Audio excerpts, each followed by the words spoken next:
오늘은 데살로니가전서 2장 13절 이하를 공부하겠습니다. 다 같이 13절 읽겠습니다. 이러므로 우리가 하나님께 쉬지 않고 감사하는 너희가 우리에게 들은 바 하나님의 말씀을 받을 때 사람의 말로 아니하고 하나님의 말씀으로 받으니 진실로 그러하다. 이 말씀이 또한 너희 믿는 자 속에서 역사하느니라. 우리가 하나님 앞에 쉬지 않고 감사한다. 항상 기뻐하라. 쉬지 말고 기도하라. 범사에 감사하라고. 감사에 대해서는 자꾸 쉬지 말라고 했습니다. 힘든 노동을 하면은 쉬어야 되지 않습니까? 6살 동안 일하고 일했째는 하나님이 쉬라고 말씀하시고 낮에는 일하고 밤에는 쉬는 것인데, 감사는 자나 깨나 쉬지 말라는 것입니다. 6살 동안 일할 때도 감사하고 주일 예배 드릴 때도 감사하고 낮에 깨어 있을 때도 감사하고 밤에 잠잘 때도 감사하고. 감사는 우리가 하나님의 문에 들어가게 만들어주는 놀라운 역사를 베푸는 것입니다. 하나님의 성전의 문이 아무리 꽝꽝 닫혀 있어서 우리가 막 주먹으로 때리고 문 열어주소서 문 열어주소서 고함을 쳐도 안 열리는 문이 감사하면 문이 열리는 것입니다. 감사함으로 그 문에 들어가며 찬양함으로 그 궁전에 들어가서 하나님께 경배할 수 있습니다. 그렇기 때문에 감사가 얼마나 효과를 발휘합니까? 내 마음이 탁 닫혀서 답답하고 안타까울 때도 내가 감사를 많이 하면 마음이 스르르 문이 열리고 마음에 하나님의 축복의 영광이 나타나기 시작하는 것입니다. 사람들의 닫힌 문도 감사를 하면 닫힌 문이 열립니다. 여러분, 가정에 큰 행복을 가져올 수 있는 비결이 간단합니다. 하루에 한 번씩 감사합니다 말을 하면 문제가 달라지는 것입니다. 남편이 아내 보고 하루에 한 번씩만 여보 감사해. 당신에게 감사해. 남편이 하루 한 번씩 아내에게 말하고 아내가 남편에게 하루 한 번씩만 여보 감사해. 당신에게 감사드립니다. 부모가 자식과 부모에게 하루 한 번씩만 감사해도 닫힌 문이 열리는 것입니다. 그러나 닫힌 문을 더 꽝꽝 닫아버릴 수 있는 것은 원망하고 불평하고 미워하는 말입니다. 하루 한마디만 원망을 하면 문이 꽝꽝 닫힙니다. 남편이 아내 보고 원망을 합니다. 당신 때문에 내 신세 망쳤다 해버리십시오. 완전히 아내의 문이 꽝 닫혔습니다. 아내가 남편 보고 당신은 능력이 없는 남자야. 당신 때문에 우리 식구들이 이렇게 고생한다. 그만 문을 꽝 닫아버리는 것입니다. 자식이 부모에게 뭘 해준 게 뭡니까 우리에게? 그러면 부모의 마음이 그냥 꽝 닫혀버리는 거예요. 원망과 불평은 모든 문을 닫아버리는 것입니다. 마음의 문도 닫아버리고 축복의 문도 닫아버리는 것입니다. 그러므로 마귀가 오면 문 닫는 일을 하는 것입니다. 마귀가 오면 다른 것으로 문 닫는 것이 아니라 감사를 하지 못하게 원망, 불평, 단식을 하도록 문을 닫는 것입니다. 에덴 동산에 아담과 하와가 왜 못 들어갔느냐? 하나님의 은혜에 불평하고 원망하도록 마귀의 꾀임에 빠졌기 때문에 원망, 불평하다가 에덴에 쫓겨나고 문이 닫혀버리고 마는 것입니다. 오늘날 우리의 인생 행복을 닫는 가장 쉬운 문이 원망과 불평과 단식과 미워하는 이러한 것들이 마음의 문을 닫아버리고 행복의 문을 닫아버리는 것입니다. 그러나 감사는 문을 열어버립니다. 꽝꽝 닫힌 문도 감사는 그 문을 열고 담을 흐르고 얼음을 녹게 만드는 것입니다. 그렇기 때문에 성경에는 주야로 감사하라. 낮에만 감사가 아니라 밤에도 감사하고 6시 동안 감사할 것이 아니라 일회째도 감사하라. 그것은 항상 우리의 가슴 속에 하늘 문을 열어놓는 길이 되기 때문인 것입니다. 하늘 문을 열어놓으니 하나님의 영광이 우리 마음속에 넘쳐나고 하나님의 사자가 오르락 내리락 하고 하나님의 축복이 우리 마음속에 넘쳐나는 것입니다. 감사합니다.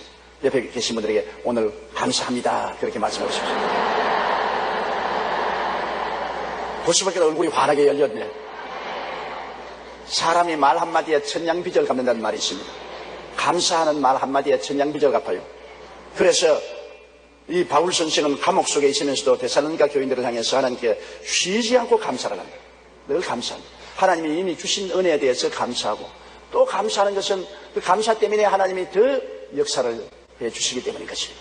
감사는 자꾸 감사할 일을 만들어내요. 스펄전 목사님이 말한 것처럼 촛불을 두고 감사하면 전등불 생겨나고 전등불 보고 감사하면 달빛 생겨나고 달빛 보고 감사하면 태양 생겨나고 태양 보고 감사하면 천당이 생겨난다고 말하는 것입니다. 감사는 증폭되는 것입니다. 자꾸 감사하면 감사할 때이 눈덩이처럼 불어나는 것입니다. 그러나 원망과 불평도 자꾸 불어납니다. 원망하고 불평하면 또 원망하는 일생이고 또 불평할 일생인 것입니다. 그리고 완전히 절망에 처하게 되는 것입니다. 감사는 여러분 감사하려고 작정을 해야 되는 것입니다. 감사할 일이 생겨서 감사하려고 하면은 안 돼요. 아예 감사를 찾아서 감사하겠다. 하나님이 여러분에게 복 주실 때 여러분 잘한 행동을 찾아서 복 주시는 것보다도 하나님은 확대경을 들고 여러분 생애를 들여다보면서 잘난 점을 찾아서 복을 주시는 것입니다. 우리는 죄 덩어리고 못난 사람들 아닙니까? 그냥 보아하면 다 못난 사람들이에요. 그 못난 사람들을 하나님께서는 확대경을 대놓고 잘난 점을 찾아내는 것입니다. 우리 얼굴이 아무리 못나도 확대경을 대놓고 잘난 점을 찾아내면 그 중에 잘난 데 한 개가 있거든. 코가 하나 잘났든지 귀가 하나 잘났든지 보조개가 하나 잘났든지 이빨이 하나 잘났든지 다 잘난 것도 하나 쓰겠지 않아요. 잘난 것을 하나님은 찾아내시는 하나님인 것입니다. 우리의 죄 덩어리인 우리들도 하나님 앞에 나오면 하나님은 우리의 못난 것 보지 않고 잘난 것을 찾아가지고서 그를 통해서 상을 주십니다. 잘했다고 칭찬하고 상을 주십니다. 마귀는 못난 것 발견하는 확대경 들고서 잘난 것은 보지 아니하고 못난 것만 확대해서 자꾸만 부정적으로 공격하고 참수합니다. 아주 마귀는 나쁜 마귀입니다. 뭐 그런 것이 다 세상에 있었는지 모르겠어요. 나쁜 마귀. 하나님은 좋은 하나님. 마귀는 나쁜 마귀. 나쁜 마귀가 좋은 것 줄 수가 없고 좋은 하나님이 나쁜 것 주실 수가 없는 것입니다. 우리는 좋은 하나님 편에 찰싹 붙어서 하나님을 섬기고 사랑하고 따라가야만 할 것입니다. 바울 선생이 데살로니가 교인들에서 감사함은 너희가 우리에게 들은 바 하나님의 말씀을 받을 때 사람의 말로 아니하고 하나님의 말씀으로 받으니. 하나님은 오늘날 여러분 직접 우리에게 성령으로 말씀하지 않잖아요. 하나님께서 직접 말씀한 사람은 구약의 선지자 혹은 제사장 혹은 왕들에게 대해서 하나님이 직접 말씀하실 때가 많이 있었습니다. 그러나 우리 인생들에게서는 하나님이 사람을 통해서 말씀을 하시거든요. 사람을 통해서 말씀하십니다. 하나님이여 사람을 통해서 말하지 마시고 오늘 우리에게 직접으로 말씀하옵소서. 그렇게 기도해도 소용이 없습니다. 직접은 좀처럼 말씀 안 합니다. 저도 직접 말씀해달라고 여러 번 기도해도 하나님이 고요하고 잠잠한 음성을 통해서 마음속에 말씀하시고 성경 말씀을 통해서 말씀하시고 내 이웃에 있는 사람의 입술을 통해서 말씀하시지 직접으로 내 귀에 쨍쨍 울리도록 하나님 말씀하시는 말씀은 들어본 적이 없습니다.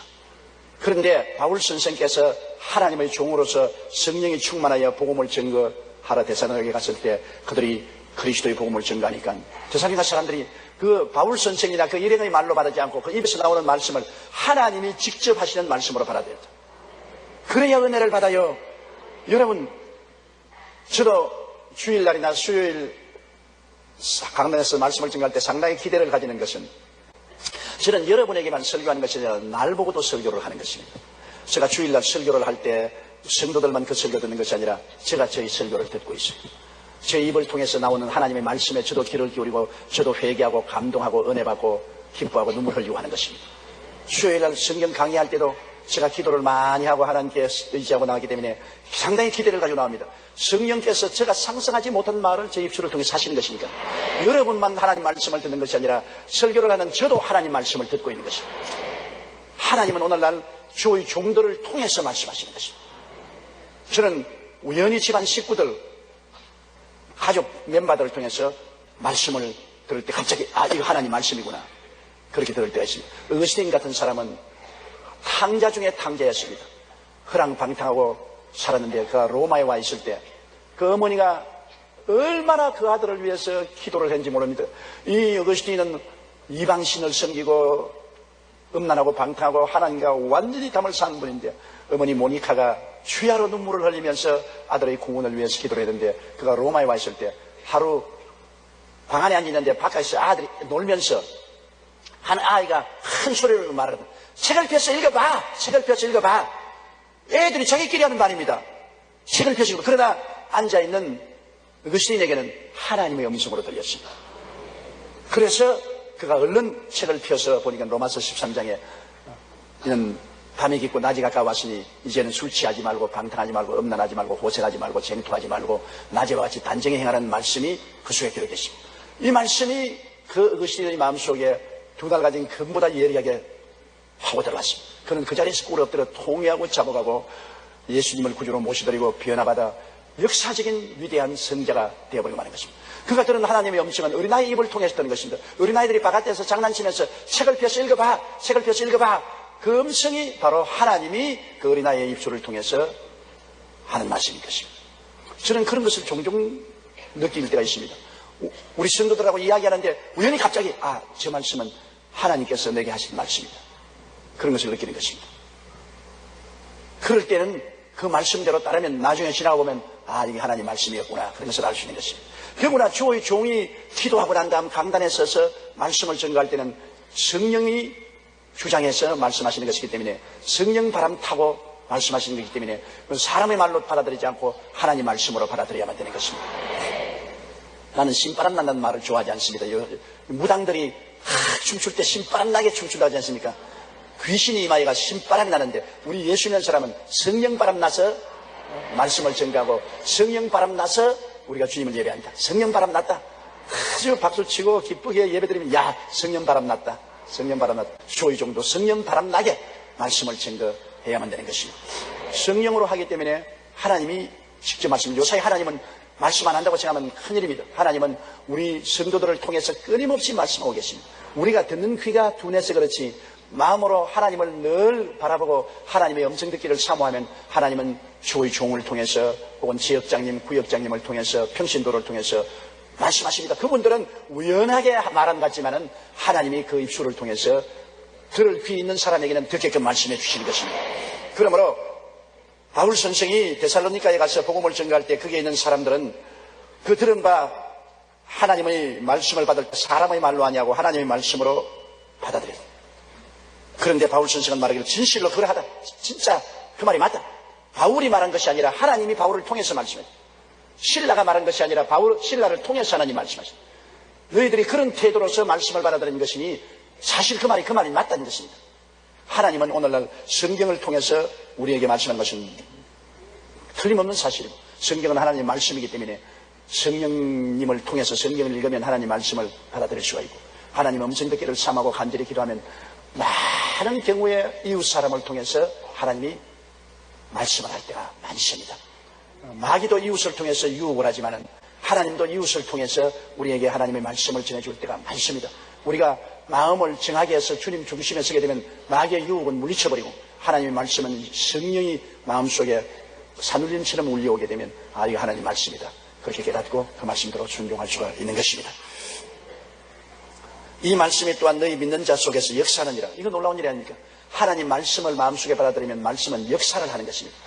왜냐? 하나님의 말씀은 살았고 운동력이 있어 좌우에 날선 어떤 검보다 예리하여 영과 홍감의 관절과 골수를 짜겐다.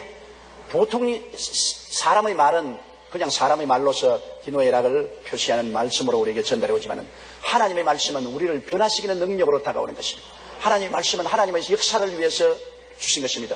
비와 눈이 하늘에서 내려서 그대로 돌아가지 아니고 땅을 적셔 씨를 심는 자에게 열매를 주는 것 같이 하나님의 말씀도 보낸 말씀을 그대로 이루시는 것입니다.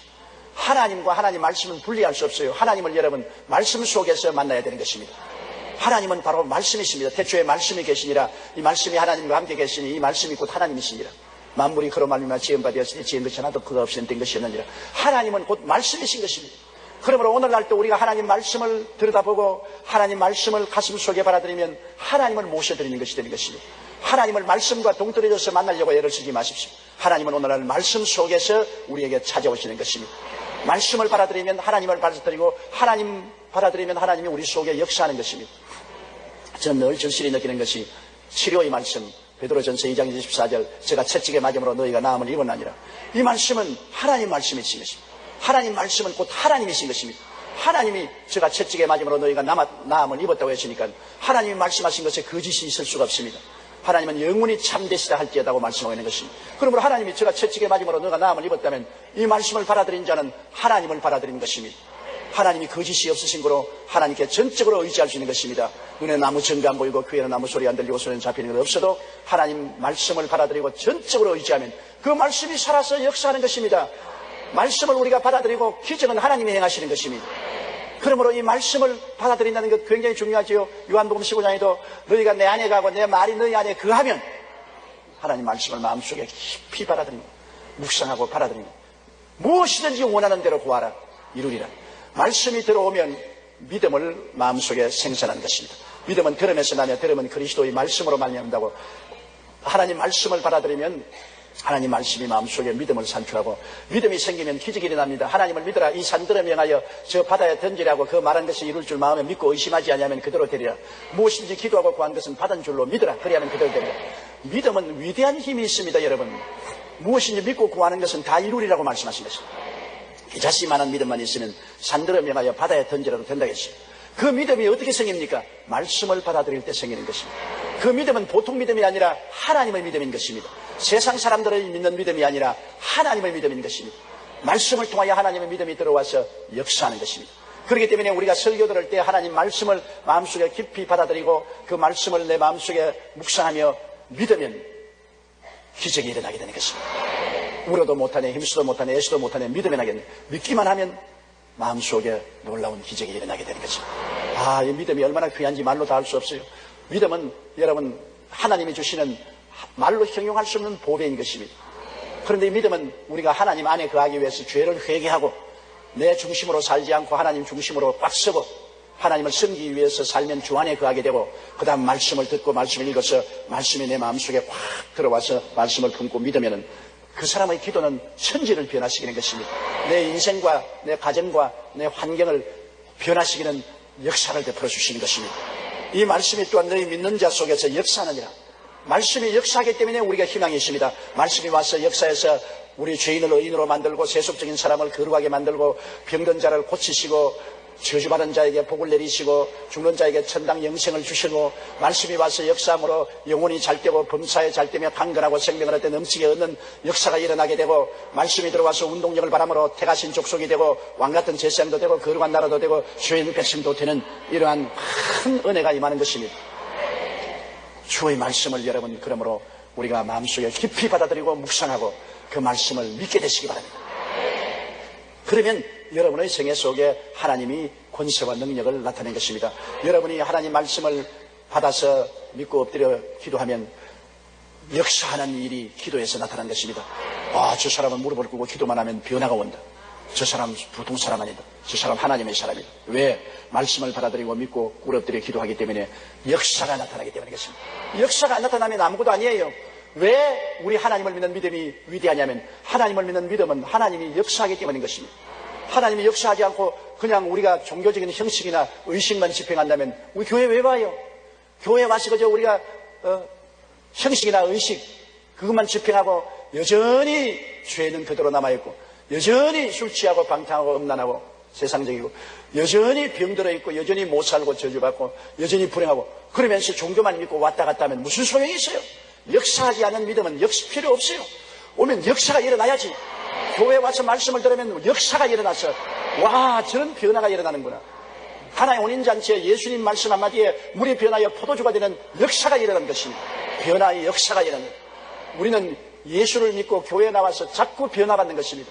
나쁘게 변화받는 것이 아니라 좋게 변화받는 것입니다. 영혼이 잘되게, 범사가 잘되게, 강건하게, 생명을 얻게, 풍성히 얻게, 또 이웃을 사랑하고 남을 위해서 수고하고 봉사하는 변화가 우리 속에 일어나게 되는 것입니다. 바울 선생이 데살로니가 교회에 감사한 것은 그들이 전도한 말씀을 하나님 말씀으로 받아들이고 그 말씀이 그들 속에 들어와서 역사에서 그들로 하여금 분명한 하나님의 백성으로서 변화를 가져오게 된 것입니다. 우상숭배에서 돌아오고 세속에서 돌아오고 악에서 선으로 돌아오고 모든 사람들 앞에서 진주와 같이 변하게 된 것입니다. 그래서 바울 선생은 기뻐하고 좋아하는 것입니다. 말씀이 받아들여지면 변화가 다가오게 되는 것입니다. 나의 힘과 노력으로 되는 것이 아닙니다. 말씀이 역사하는 것입니다. 그 다음요 14절 형제들아 너희가 그리스도 예수 안에서 유대에 있는 하나님의 교회들을 본받은 자 되었으니 저희가 유대인들에게 고난을 받음과 같이 너희도 너희 나라 사람들에게 동일한 것을 받았느니라. 데살로니가 교인들이 핍박을 많이 받았어요. 왜냐하면 핍박을 받을 수밖에 없는 게 세상 마귀가 세상을 점령해서 이 세상을 육신의 정욕, 안목의 정욕, 이 세상을 따라서 살도록 꽉 잡아놨는데 예수를 믿고 세상에서 하나님 아들 나라로 들어왔으니까 전쟁이 붙는 것이죠. 우리 속에 세상 나라가 들어있다가 예수님이 들어오시자 세상 나라가 쫓겨나가고 하늘 나라가 들어오니 나라가 달라지는 것입니다. 나라가 달라지고 빛의 나라, 어두움의 나라, 선의 나라, 악의 나라, 천국, 세상 지옥 나라가 달라지기 때문에 서로 부딪혀서 소리가 날 수가 없는 것입니다. 예수 믿고도 세상이 다 그대로 받아들인다면 그는 나라가 안 달라진 것입니다. 가짜입니다. 완전히 나라가 달라지고 생각이 달라지고 말이 달라지는데요. 어찌할 도리가 없이 달라지죠. 그렇기 때문에 성경에 믿지 않은 자와 멍에를 같이 하지 말라는 말은, 멍에라는 것은 같이 평생을 사는 결혼을 말하는 것인데, 한 멍에 속에 들어가서 같이 멍에를 끌고 나가는데요. 나라가 다른 사람이 한 멍에 밑에 살려고 하니까 기가 막히죠. 세상 말 하는데 이 사람은 천당 말 하고, 세상으로 노는데 저 사람은 천당으로 놀고, 세상으로 가는데 저 사람은 교회로 가고, 완전히 생각이 달라지고 말이 달라지고 행위가 달라지는 거예요. 그러니 여러분, 정말로 신앙이 다른 사람끼리 모여서 결혼 생활을 할 수 있다는 것은 굉장히 위험한 일인 것입니다. 제일 처음에는 육정으로 합치는 것은, 그거는 아무것도 없이 육이 요구하기 때문에, 육의 요구에 목마른 사람 물 마시는 것처럼, 배고픈 사람 밥 먹는 것처럼, 육신의 성적인 욕망 때문에 남녀간에 만나는 것은 순식간에 얼마 안 있으면 사라지는 것입니다. 그런 육신적인 욕망으로 모이는 것은 욕망만 채워버리면 그 다음에는 완전히 딴 사람이 되어버리고, 이용 가치가 없이, 자기가 욕망이 있을 때는 상대를 이용 가치로 생각하죠. 서로 이용하고 난 다음 서로 이용 가치가 없으시면 서로 헤어지는 것입니다. 가장 중요한 것은 정신적으로 일치가 돼야 됩니다. 서로 생각이 일치가 돼야 되고, 마음의 꿈이 하나가 돼야 되고, 믿음이 하나가 돼야 되고, 말이 일치가 돼야 되는데, 이게 전혀 안 맞는데 어떻게 삽니까? 그러므로 젊은 사람들이 양평 가문에 끌려서, 그렇지 않으면 학교 졸업장에 끌려서, 미모에 끌려서, 재물에 끌려서 신앙 제껴놓고 결혼을 합니다. 나중에는 그 육신적인 것은 잠시 잠깐입니다. 육신적인 만족은 여러분 얼마 안 갑니다. 이 세상에 모든 꽃이 열흘 가는 꽃이 없지 않습니까? 열흘만 지나면 시들어지는 것입니다. 육신적인 아름다움은 얼마 있지 않냐면, 아름다운지 안 아름다운지 몰라요. 여러분, 남편이 미남으로 보이는 사람 손 한번 들어보세요. 제일 처음에는 야, 미남이라고 생각했겠지요. 얼마 있으면 그게 그거야. 자기 아내가 굉장히 아름답다고 처음에는 생각하죠. 그러나 세월이 흘러가면 그것도 또 덤덤해지는 것입니다. 어느 정도 덤덤해지냐, 솔로몬은 자꾸 이쁜 여자만 찾아낸 결과에 마누라를 700명, 첩을 300명을 하고서 1000명의 여자를 데리고 살고 난 다음에도 헛되고 헛되니 또 헛되고 헛되다. 세상에 1000명의 여자를 갈아치기고 헛되고 헛되다고 말한 것이니, 왜? 인생이란 것은 육체적인 욕망의 만족은 순식간에 사라져버린 것입니다. 인생의 가장 중요한 것은 마음의 사상이 같아야 돼요. 생각이 같아야 돼요. 같이 예수 그리스도를 믿고 하나님을 섬기면 그리스도 안에서 즐거워하고 그리스도 안에서 기뻐하고 고난도 함께 참고 그렇게 되잖아요. 그러므로 예수 믿는 사람은 세상이 다릅니다. 이 세상과 하늘나라가 너무나 다르지 않습니까? 빛과 어두움이 어떻게 같이하며, 성령과 벨리알이 어떻게 같이하며, 성전과 우상이 어떻게 같이하겠습니까? 같이 못하지. 그러므로 핍박을 당하게 되죠. 예수 믿는 사람이 많은, 천국이 많이 있는 사람 속에 세상 사람이 들어오면 못 견디내죠. 못 견디내요. 예수 믿는 세계 속에 안 믿는 사람이 들어오면 도저히 못 살아납니다. 아유, 몸서리가 난다. 밤낮 엎드리면 늘 기도하고 찬송하고 할렐루야하고 몸서리가 난다. 못 견디내죠. 그러나 안 믿는 사람 속에 예수 믿는 사람이 들어가면 또한 견디기가 힘이 드는 것입니다. 너무나 생각이 다르고 말이 다르고 행위가 다르고 삶의 방향이 다 다릅니다. 그러니 그 사람들을 안 따라자면 저항을 하게 되고, 저항을 해야 되면 핍박을 받게 되는 것입니다. 근데 우리나라는 정말로 감사하게 여러분, 예수 그리스도 복음이 들어온 지 120년 동안에 오늘날 1000만 명 이상의 그리스도인들이 삶으로 이 땅에 기독교가 인정을 받고 우리 기독교 문화가 정착을 했기 때문에 이제 우리를 죽일 놈 살릴 놈 핍박은 못해요. 가끔 가다가 사이드 베이스로 핍박을 하지, 예수 믿는 덩치가 너무 커졌기 때문에, 하늘나라의 덩치가 너무 커졌기 때문에 그렇게 쉽게 핍박을 하나 짓밟을 수 없게 되었지만, 초대에 우리 한국에 복음을 증거한 사람들은 국가적인 능력을 동원해서 죽였어요. 처음 가톨릭교가 한국에 들어오고 난 다음에 대원군 시절에 얼마나 많은 신자들을 죽였습니까? 절두산에서 3000명의 목을 베었습니다. 세상에 들어오니까 세상이 감당하지 못하면, 더구나 우리 한국에 기독교가 들어오고 난 다음 가장 큰 충돌을 받은 것은 조상 제사. 다 조상 제사 지냈는데 기독교 신자들은 조상 제사를 신이라고 붙여놓고 우상에 절할 수 없다. 제일 먼저 문화적 충돌인 것입니다. 그리고 이미 이 땅에 여러 가지 다른 종교가 많이 들어와 있습니다. 집집마다 그런 다른 종교를 믿고 있는데 기독교 신앙을 가지고 들어오니까 다른 종교가 부딪히는 것입니다. 그러니 가족적인 제사 문화에 부딪힌 데다가 이미 불교나 유교를 가지고 있는 그런 신앙 세계 속에 들어오기 때문에 그게 부딪히고, 사회생활에 또한 음란하고 방탕하고 도박하고 하는 일을 저항하니까 그런 죄악의 세상에 부딪히고 기름이 물에 뜨듯 도저히 같이 할 수 없습니다. 그래서 얼마나 많은 우리 선조들이 예수 믿는다고 고생을 다하고 괴로움을 당했는지 몰라요. 그래도 목숨을 바치고 복음을 전가하고 견뎌내어서 오늘날 우리 한국에 기독교 문화를 심어놓은 것입니다. 어느 곳에도 기독교 인류대학, 인류사립대학들은 다 기독교 대학이고, 어느 곳에 가나 자선사업단체하는 양론이나 고아원은 다 기독교 단체에서 하는 것이고, 예술에 있어서도 오늘날 기독교 텔레비 방송, 기독교 라디오 방송, 기독교 문화 출판, 그리고 신문에는 우리 국민일보 진정하게 그리스도 이름을 가지고 사회를 누비고 나가고 있고, 그리고 수많은 예수 믿는 사람들이 정부의 관리들도 있고 국회의원들도 있고 도지사들도 있고 군인들의 장성급이 예수 믿는 사람이 즐비하고, 우리나라의 기독교 문화가 이렇게 장달하게 되었기 때문에 우리들은 핍박을 많이 당하지 않고 있는 것입니다. 이런 시대에 우리가 예수 믿게 된 것을 너무나 고맙게 생각해야 돼요.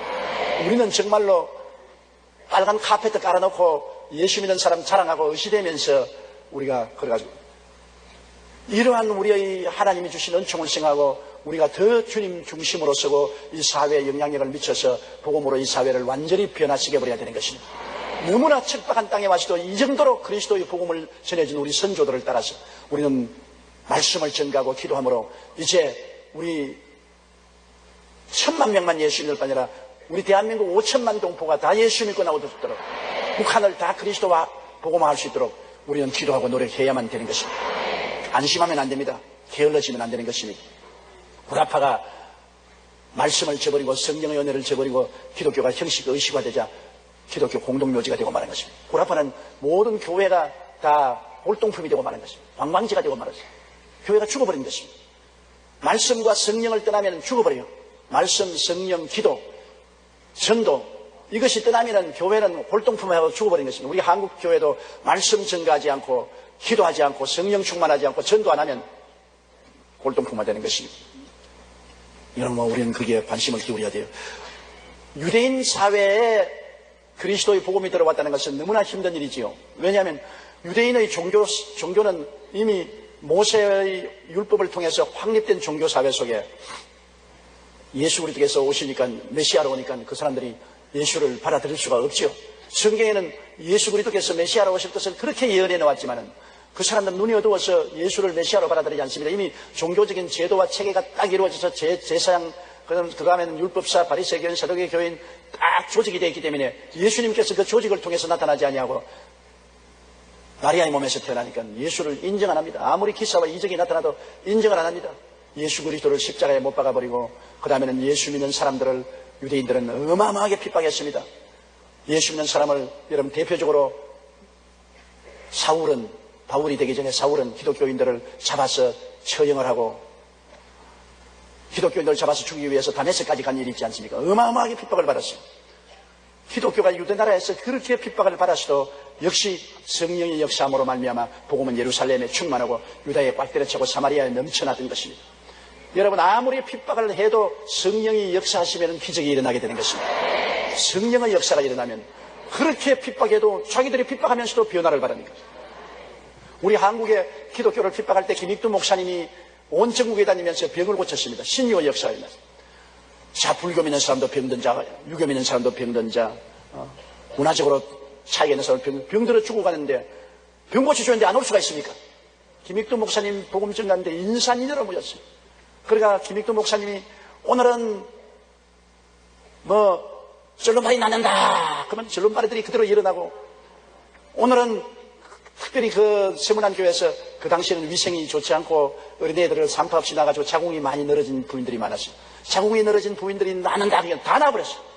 기록해버리고. 그리고 유명한 것은 시골에 가서 복음을 전하는데 그 동리가 다 하는 거지가 이제 턱이 떨어졌어요. 턱이 떨어진 거지인데 요사이 같은 수술하지만 그때는 수술도 못하니까 밥을 빌려 동양을 해가지고서 턱이 떨어져 누워가지고서 꼬챙이를 쑤셔넣어요. 그러니까 모든 사람이 다 알아요. 그런데 김익두 목사님 집회에 가서 말씀을 듣는데 주님께서 턱 떨어진 놈 나왔다 그러니까 턱 돌아붙었어요. 헤로가 이 거지가 돌아다니면서 내 택부터 타고 고함을 치고 동네에 돌아다니니 그걸 보고 안 믿을 수가 있습니까? 그러니 하나님의 성령의 역사가 일어나니까 많은 이방신들을 믿는 사람, 그리고 세속적인 문화에 젖은 사람들도 그리스도의 복음으로 돌아온 것입니다. 성령의 역사가 일어나야 돼요. 그러지 않고 그냥 종교인 기독교를 가지고 그냥 나와서는 사람들이 네 종교 내 종교 다를 게 뭐냐, 우리 이미 다 가지고 있는 종교인데 서양 종교 또 받아들일 필요가 어디 있느냐, 안 받아들이죠. 다른 종교는 역사가 없지 않습니까? 다른 종교에는 역사하는 힘이 없지만 우리는 예수 그리스도의 죽었다가 부활하신 은혜를 통해서 성령의 역사심이 나타나기 때문에 사람들이 변화받는 것입니다. 그러므로 여러분, 우리는 어쩐지 말씀을 믿고 기도해서 성령 충만하십시오. 성령 충만해야 역사가 일어나는 것입니다. 개인도 성령 충만, 가정도 성령 충만, 교회도 성령 충만, 그러면 사회가 변화받기 시작하는 것입니다. 성령의 역사 아니고는 유대민족들이 구원받을 수 없어요. 그렇게 핍박받으면서도 유대나라가 그리스도의 복음으로 확고한 기초를 잡게 됩니다. 그래서 바울 선생이 말하는 데살로니가 교회 너희들도 유대나라의 기독교인들처럼 너도 하늘나라가 들어오고 세상나라에서 나오니까 세상나라에 속한 데살로니가 정부를 동원해서 온 관리들이 함께 힘을 합쳐서 어마어마한 핍박을 받았습니다. 그러나 데살로니가 교인들도 성령이 충만해서 성령으로 말미암아 그 모든 핍박을 이기고 데살로니가를 변화시킨 것입니다. 15절요.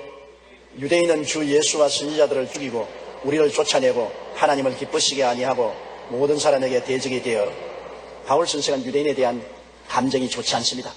왜냐하면 바울 선생 자신이 유대인이지만은 그도 옛날에 유대인일 때는 이름이 사울로 해서 얼마나 기독교인들을 핍박했습니까? 감옥에 가둬놓고 죽이고 했습니다.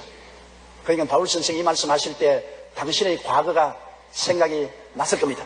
우리 한국말로는 개구리 올챙이 시절 모른다고 바울 선생도 자신이 유대인으로서, 유대인 중에 유대인 바리새파로서 얼마나 기독교회를 핍박하고 기독교인들을 잡아 죽였지 않습니까? 그러고 난 다음 바울 선생이 성령의 기적으로 예수님을 만나고 변화되어 예수 믿게 되고 난 다음 당장 다메섹에서 유대인들이 바울을 죽이려고 하며 대문으로 못 나오고 예수 믿는 사람들이 그걸 뭐라고 합니까? 삼태기에 담아가지고서 성에서 이렇게 줄로 달아내렸어요. 예수 믿자 말자 유대인들은 바울을 죽이려고 했습니다.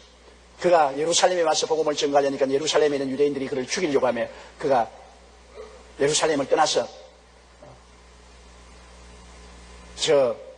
자기 고향으로 돌아가서 기도하고 하나님의 은혜를 받았던 것입니다. 그래서 유대인들은 주 예수와 선지자들을 죽이고, 구약에도 선지자 와서 바른 말하는 선지자들은 다 유대인들이 핍박을 하고 많은 선지자를 죽이고, 주 예수는 바로 로마의 빌라도와 손을 합쳐서 예수님을 죽였지 않습니까?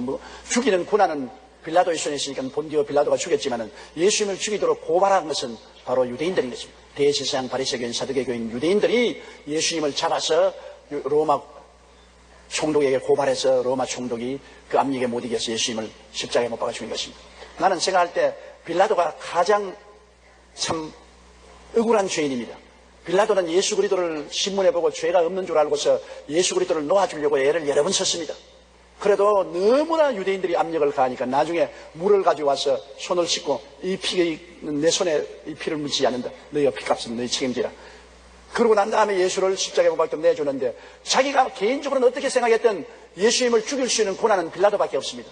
그런데 예수님을 죽도록 내준 그 죄 때문에 온 천지가 기도할 때마다 본디오 빌라도에게 고난을 받아서 십자가에 못 박여 죽었습니다. 아마 빌라도가 지금 지옥에 앉아 있어도 하루도 안 편할 겁니다.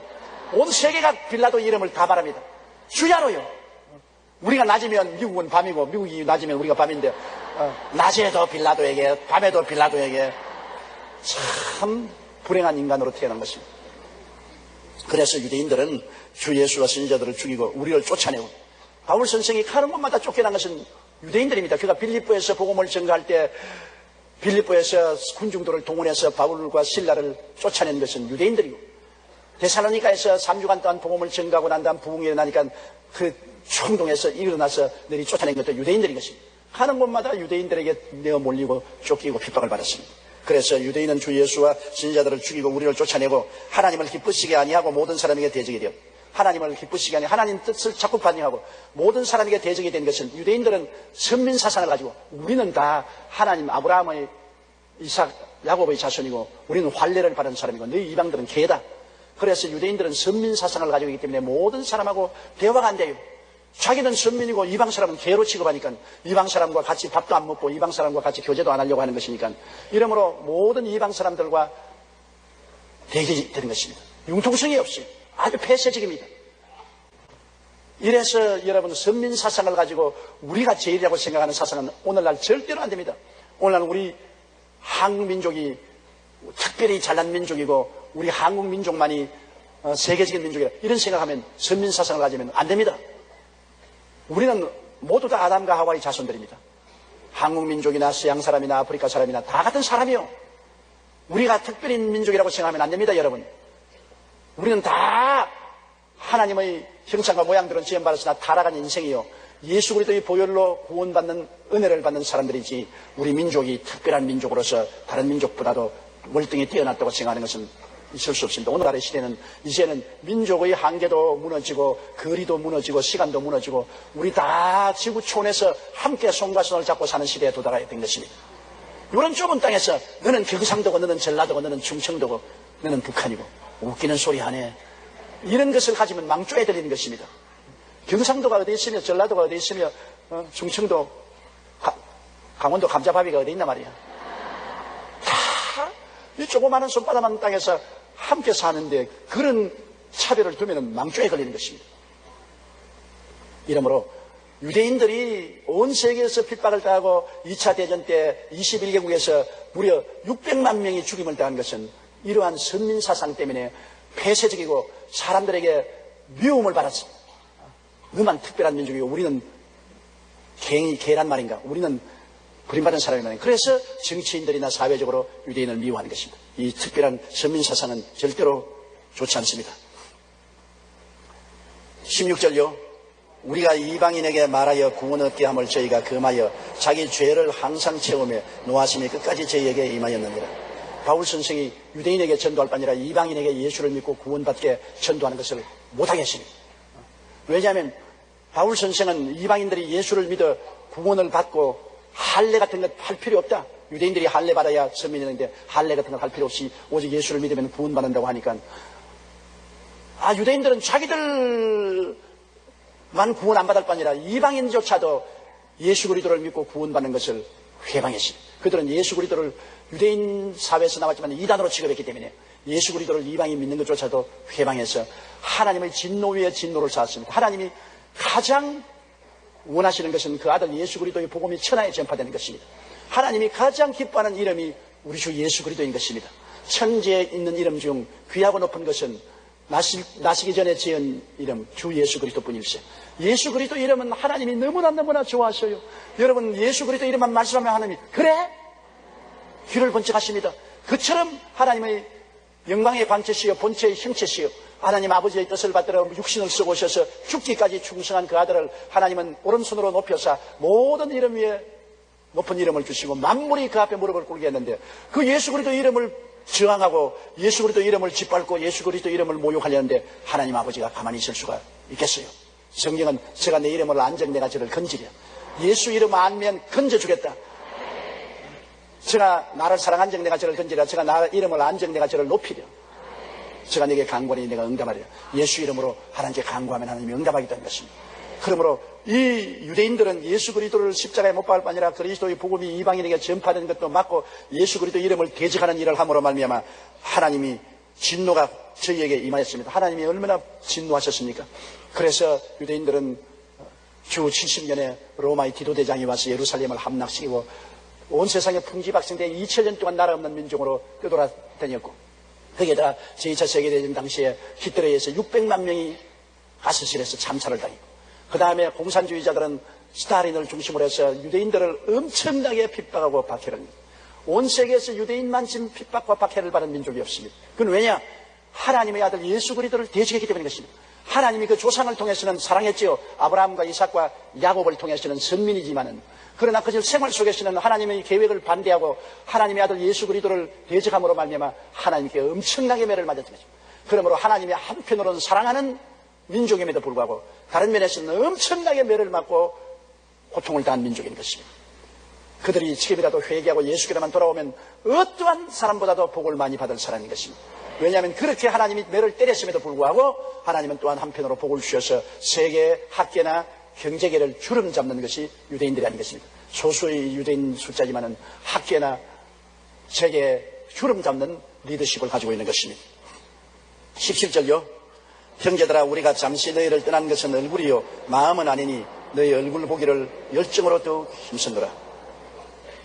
데살로니가의 핍박이 심해서 바울 선생은 데살로니가에서 피해서 왔지만은 그러나 마음으로는 늘 연연하게 생각하고 있다. 늘 마음으로 생각하고 있다.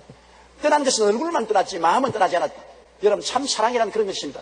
참 사랑은 얼굴은 떠나 있어도 마음은 늘 같이 있는 것이 사랑인 것입니다. 부모가 자식을 사랑하는 것 여러분 얼굴은 떠나 있어도 늘 마음은 자식 생각하고 있지 않습니까? 하나님이 주신 사랑이기 때문에 늘 자식 생각합니다. 더구나 어머니가 어린아이 젖 먹일 때 저 집이 늘 불어오면 어린애 생각에 정신이 없이 내 어머니하고 옛날에 시장에 갔는데 옛날에는 집에서 나서 장터로 한 20리길을 가서 장이 5일장에서는 시장에서 물건 사는데 어머니가 물건을 사면서 정신이 없어요. 그 왜 그러냐 그러니까 어머니가 저 집 벌었어. 내 저 집 벌었어. 내 동생이 지금 배고프다. 빨리 가야 된다. 그래서 내 속으로 어머니가 저 집 부른 거하고 동생하고 무슨 상관이 있느냐.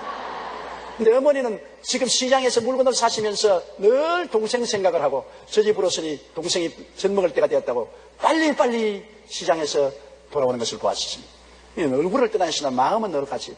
또 서로 사랑하는 애인들도 그렇잖아요. 서로 사랑하면은 얼굴이 떠나 있어도 마음은 늘 같이. 요사이는 애인들 보면은 핸드폰이 있어가지고서 하루에도 수십 분 전화를 하는 거야.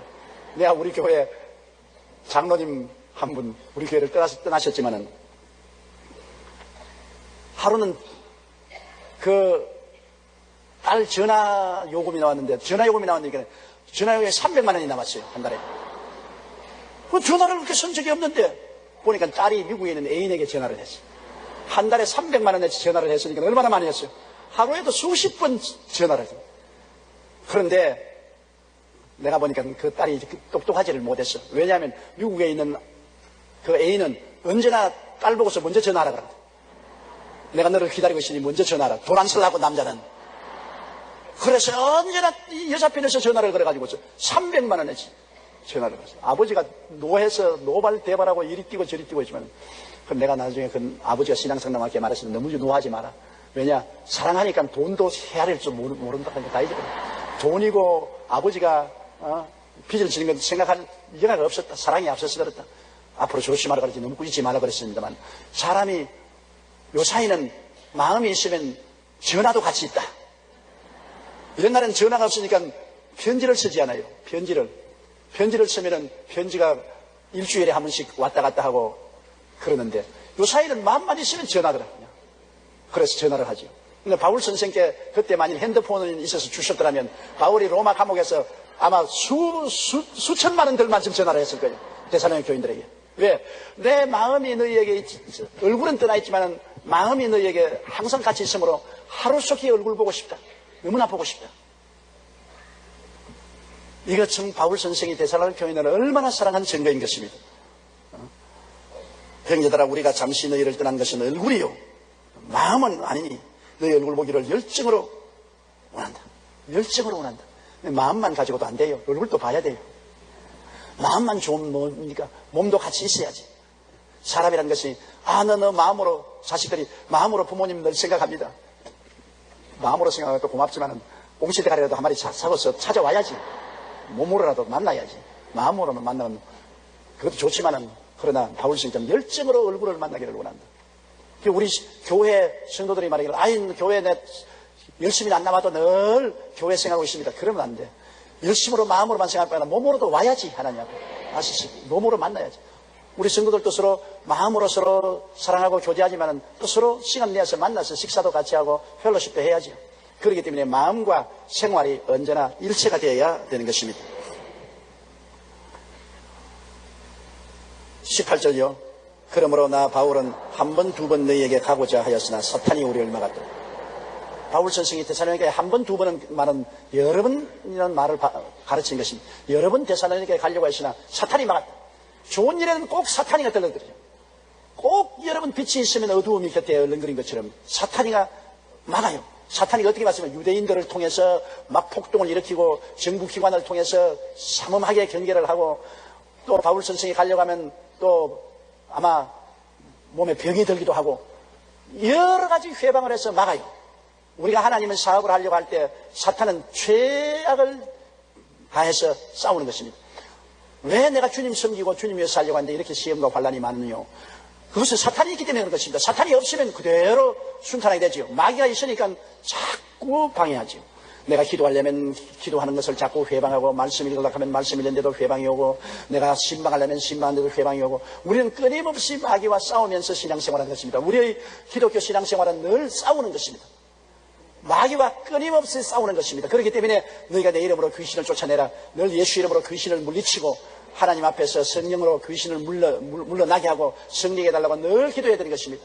저는 매일같이 아침에 하나님 야훼 니시, 우리 하나님은 우리를 싸워서 승리의 깃발을 달리게 하는 야훼 니시, 아말렉과 싸워서 이기게 하신 야훼 니시, 야훼 니시께서 나의 하나님이시니 오늘 또 싸움에 이기도록 하여 주시옵소서. 오늘 또 원수 마귀를 대적해서 싸워서 이기고 승리하게 도와주시오. 늘 그 기도합니다. 우리는 여러분 마귀를 대적하라, 그러면 너희가 피하라 했는데 우리의 생각보다는 주님의 생각이 더 짙은 것은 예수님이 세상 떠나기 전에 마지막 남긴 소원을 언제나 기억해야 됩니다. 사람이 보통 말도 귀를 기울이지만 유언이 제일 중요하지 않습니까? 조상도 죽을 때 유언한 말씀이 굉장히 중요하잖아요. 주님이 이 땅을 떠날 때 마지막 남긴 말씀이 가장 중요한 말씀으로, 첫째가 온천에 다니며 만민에게 복음을 전가하라. 믿고 세례받는 사람은 구원을 얻을 것이요 믿지 않는 사람은 정죄를 받으리라. 복음 전거를 하라는 것이 제일 첫째고, 둘째가 믿는 자들에게 이런 표적이 다니는 저희가 내 이름으로 귀신을 쫓아내요. 우리가 예수 전도하는 것하고 귀신 쫓아내는 것, 이것은 주님이 남긴 말씀 중에 가장 중요한 것입니다. 복음을 전가하라. 그러면 구원을 받는다. 그리고 귀신 쫓아내라. 그리고 마지막에 병 고쳐라. 마지막에 병 고쳐라. 이러므로 이렇게 주님이 간절히 말했는데도 불구하고 우리가 게을리합니다. 복음 전하는 것도 게을리하고, 아유 나만 예수 잘 믿으면 되었지, 뭐 귀찮게 이웃에게 예수 믿으라고 할 건 있느냐. 귀신 쫓아내라면 눈은 안 보이는데 뭘 쫓아내란 말이고, 이거 막 그냥 적당히 지나죠. 그래가지고서 귀신에게 이리 얽히고 저리 얽히고 힘을 잃게 되는 것입니다. 우리가 어릴 때는 채소밭에 채소를 갖고 오서 먹었는데 채소가 노랗게 될 때가 있습니다. 보면 뒤에 보면 진딧물이 잔뜩 채소 잎에 붙어가지고서 채소에 들어오는 그 양분이 흘러 들어오는 혈맥을 실을 꽂아서 빨아먹고 있어요. 진딧물이 붙어서 있으므로 채소가 노랗게 되어버린 것입니다. 그 진딧물을 약을 뿌려서 죽이면은 채소가 시커멓게 자라기 시작하는 것입니다. 마귀가 여러분 와서 진딧물처럼 들어붙습니다. 붙으면 우리 기도의 길을 빼앗아버리고 믿음의 길을 빼앗아버립니다. 평안의 길을 빼앗아버립니다. 길이라는 것은 성령의 기운을 빼앗아버린 것입니다. 그러므로 그냥 예수 믿는 사람이 시들, 그냥 기도도 시들, 말씀 읽는 것도 시들 하다가 죽어버린 것입니다.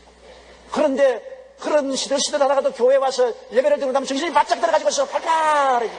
왜? 교회에서 말씀을 듣는 것은 린넨 뿌리는 거예요. 농약 뿌리는 거예요. 아니 사탄이 다 쫓겨나고 마음이 새로 써인 내가 왜 이렇게 게을렀던가, 왜 기도를 안 하고, 왜 말씀을 안 읽고, 내가 왜 하나님의 찬미를 안 하고 감사 안 했던가, 그렇게 새로워져서 가서는 또 마귀를 안 쫓아내고 또 들어붙어서 또 시들. 이건 늘 주일날 와서 살아나면 일주일날 시들해져 버리고 또 와서 살아나면 또 시들해지는, 여러분이 하나님 말씀을 가르친 대로 사탄을 대적해야 되는 것입니다. 끊임없이 마귀를 쫓아내야 돼요. 마귀는 끊임없이 여러분에게 발을 걸고 여러분을 회방하는 것입니다. 여러분의 사적인 신앙생활뿐 아니라 이웃과의 관계 속에서도 끊임없이 일이 안 되게 만드는 것입니다. 일을 잘 되게 만들어 주시는 하나님이시요, 일을 못 되게 만드는 사탄이란 말입니다. 마음이 게을러지고 집중도 되지 않고 마음이 분산하고 불안하고 고통스럽고 좌절되고 부정적인 생각나게 하고, 전부 사탄이 와서 내 길을 빼앗아가는 것입니다. 그러므로 나사렛 예수 이름으로 명하는 이 사탄아 물러가라. 게으른 귀신아 물러가라. 잠자는 귀신아 물러가라. 낙심하는 마음은 물러가라. 부정적인 생각은 물러가라. 예수 이름으로 명하노라. 물러가노라. 귀신을 쫓아내면 쫓겨나가겠다고 말한 것입니다. 바울 선생도 여기 아주 분명하게 말했습니다.